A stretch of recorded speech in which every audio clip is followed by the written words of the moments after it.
अभी हाल में आपने खबर पढ़ी होगी, लद्दाख और सियाचिन में जहां सामान्य सुविधाएं तक पहुंचानी मुश्किल होती है, वहां अब 4G और 5G मोबाइल कनेक्शन पहुंच गया है।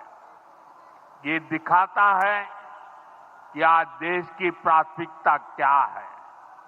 हमारे सामने आरोग्य जैसे क्षेत्र का भी उदाहरण है। कभी एम्स की तरह अस्पताल दिल्ली जैसे बड़े शहरों में ही होते थे, आज यहां दरभंगा में ही एम्स बन रहा है।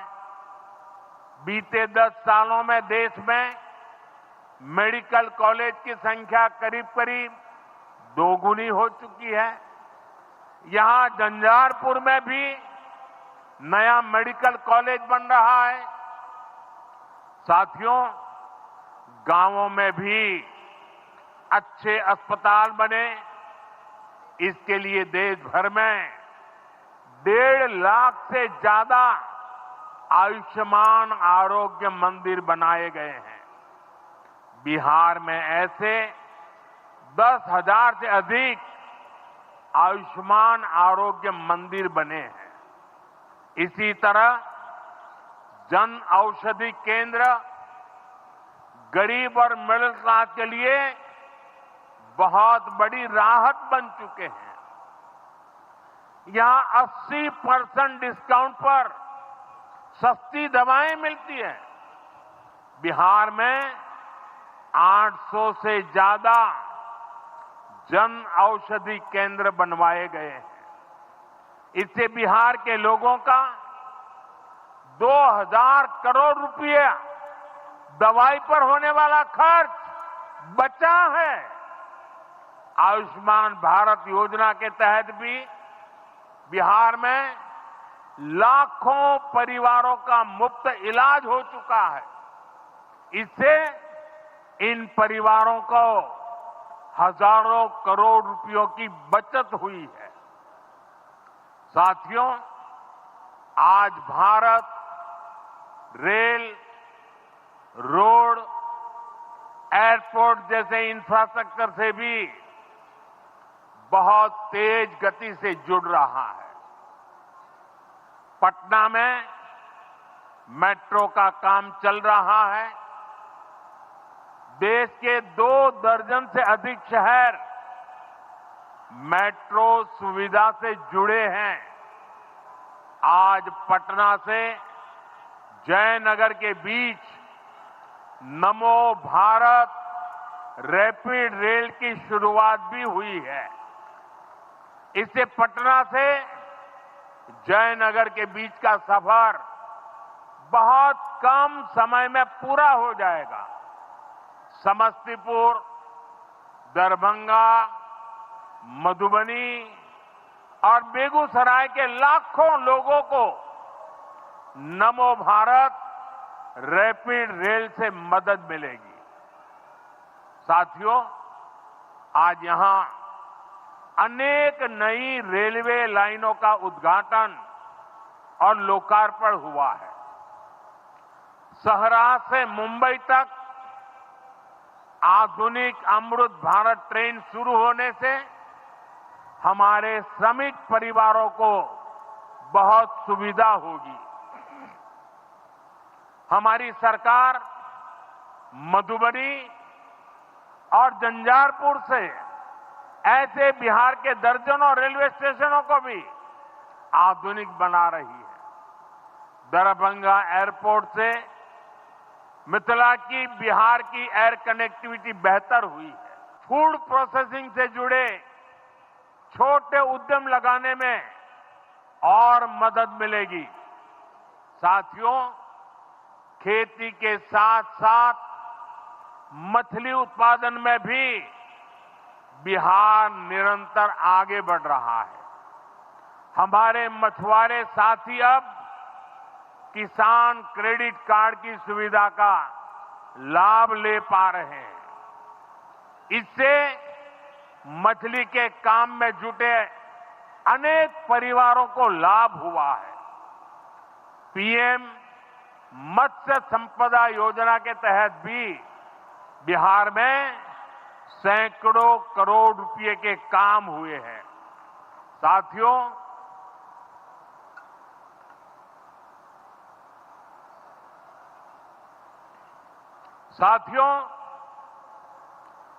22 अप्रैल को जम्मू कश्मीर के पहलगाम में आतंकियों ने मासूम देशवासियों को जिस बेरहमी से मारा है, उससे पूरा देश व्यथित है। कोटि कोटि देशवासी दुखी हैं। सभी पीड़ित परिवारों के इस दुख में पूरा देश उनके साथ खड़ा है। जिन परिवारजनों का अभी इलाज चल रहा है, वे जल्द स्वस्थ हो, इसके लिए भी सरकार हर प्रयास कर रही है। साथियों, इस आतंकी हमले में किसी ने अपना बेटा खोया, किसी ने अपना भाई खोया, किसी ने अपना जीवन साथी खोया है। उनमें से कोई बांग्ला बोलता था, कोई कन्नड़ा बोलता था, कोई मराठी था, कोई ओडिया था, कोई गुजराती था, कोई यहां बिहार का लाल था। आज उन सभी की मृत्यु पर करगिल से कन्याकुमारी तक हमारा दुख एक जैसा है, हमारा आक्रोश एक जैसा है। ये हमला सिर्फ निहत्थे पर्यटकों पर नहीं हुआ है। देश के दुश्मनों ने भारत की आत्मा पर हमला करने का दुस्साहस किया है। मैं बहुत स्पष्ट शब्दों में कहना चाहता हूं, जिन्होंने ये हमला किया है, उन आतंकियों को और इस हमले की साजिश रचने वालों को उनकी कल्पना से भी बड़ी सजा मिलेगी। सजा मिलकर के रहेगी।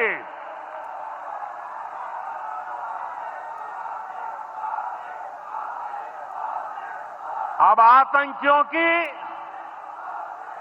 बची खुची जमीन को भी मिट्टी में मिलाने का समय आ गया है।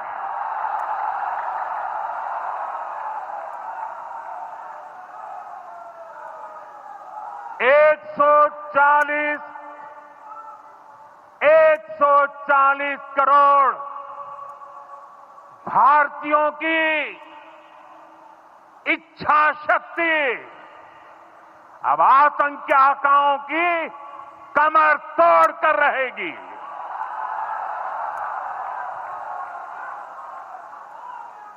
Friends, today from the soil of Bihar, I say to the whole world, India will identify, track and punish